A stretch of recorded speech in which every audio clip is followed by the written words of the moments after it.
Welcome to the channel for the first time viewers. Welcome back for my existing subscribers. Today I'm going to talk about whether or not you should look into getting a Ryzen 9 7950X. Just picked this up. Now let's talk about the elephant in the room. The adoption cost is going to be astronomically high, right? So if you don't already have DDR5, obviously you don't already have the CPU, and X670 or X or B660 isn't even out yet, but those are all brand new. So everything is going to be new. One thing I found is if you flipped your old platform, you can usually recoup most of that cost so that you're not throwing out so much money. So let's talk about, some of the issues that I ran into when I was first booting up and that I think everybody should be aware of. When I first inserted the CPU, the system wouldn't turn on, right? So it went into the BIOS, everything was fine. And that was kind of it. It's just black screen. Actually, did it even go to the BIOS? I don't even think it went to the BIOS, actually. I needed to actually go in and do BIOS flashback. So we did the BIOS flashback. And after the BIOS flashback, I was able to get into the BIOS to turn on XMP, right? So that's the first thing. Make sure you have a USB that you can load your BIOS onto. I had to do the beta BIOS. Again, I have the X670 Asus Tough. I love the board. The board felt really good. And overall, like I said, that was just weird to me. The second thing is because it's an Asus board, make sure you go in and turn off the Armory Crate unless you plan on using it. Because for me, it turned on Armory Crate. And what that did is it fought with the G-Skill software, so my RAM would never actually light up. I was kind of familiar with this from my previous build because my MSI Mystic software used to fight with the EVGA card. And for whatever reason, I guess I used to do all my, I think they call it the command center now, but I used to do all my BIOS updates, my audio driver update, all that stuff. I used to use their launcher to do it, but now I just go to the manufacturer and just download it myself. But yeah, that was definitely fighting with the RGB. So those are two issues that I had right off the bat. When I got into Windows, everything was pretty easy, pretty simple, nothing too crazy happening there. I did watch the video from Optimum Tech, so I went ahead and did a -20 PBO offset on my PBO2. So I did a -20 offset, and what I noticed is, the temperatures were significantly better when I was gaming, right? So I was getting anywhere between 55-ish to the highs of like 68, as opposed to, being in the 60s to 75 range. So that's where I was at before. But I really didn't lose any performance, and the CPU was actually boosting higher. So what I went ahead and did after that is I enabled a 105 watt TDP or PPT limit, so the power limit of 105 watts. So now, I'm pretty consistent with the performance. And I still get around anywhere between 5.1, 5.2, all the way up to 5.65 gigahertz. So it's actually very impressive. Cinebench scores dropped when I did that to 32,000 instead of 38,000, but I'm okay with that, right? So the temperatures, they're pretty chill. Nothing really to write home there. Really, I think it was getting into the 70s when I had the power limit enabled. And I have a Corsair H150 cooler, so it can handle it for sure. So again, some of the things that I really liked is that the packaging was really nice. I joked with a content creator, Purology, that this is the Ryzen 12900K when you look at the packaging. So that's kind of what it feels like. When you open it up, it literally looks like a 12900K. It reminds me of, actually 10900K might be more accurate, but either way, it looks like one of the Intel boxes. So the box is a lot more premium. The board felt really good, really good. A lot of attention to detail, and I really like to see the AMD boards are getting the same love as the high-end Intel boards. It was like that last generation as well, because their market share for Ryzen has grown so much. But this time you could see that it was a priority. Like all of the screws for the M.2 heat sinks, you can actually aim them down into the actual sockets that they go into, or into the grooves, because they're long enough. Like, so it's just those little things that made building this PC much easier.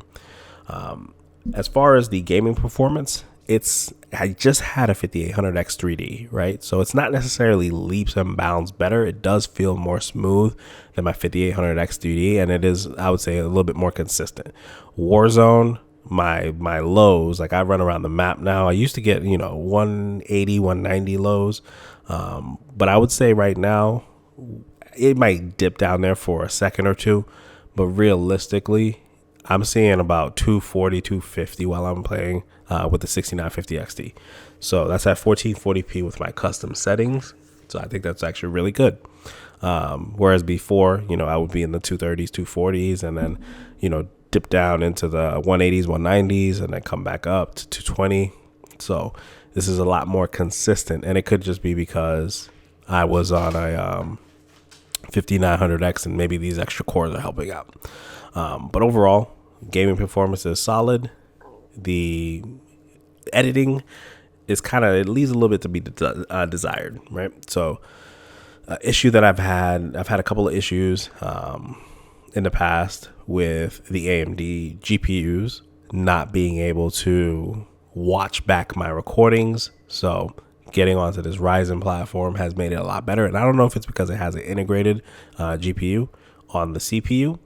So I don't know if that's what's making the playback smooth, but I'm actually able to use the Windows media player, or not media player, but the Windows movies or whatever it is, or the video, whatever it is, you know what I'm talking about, to watch back my clips. I don't have to use VLFC, which is significantly longer anymore. So that's always a big plus, especially if I like to organize all of my stuff into different folders. Like if I'm making a video for Battlefield, I'll take all the clips, put them all into the folder that I'm going to use, and then I go into my video editor and I'll render everything out there.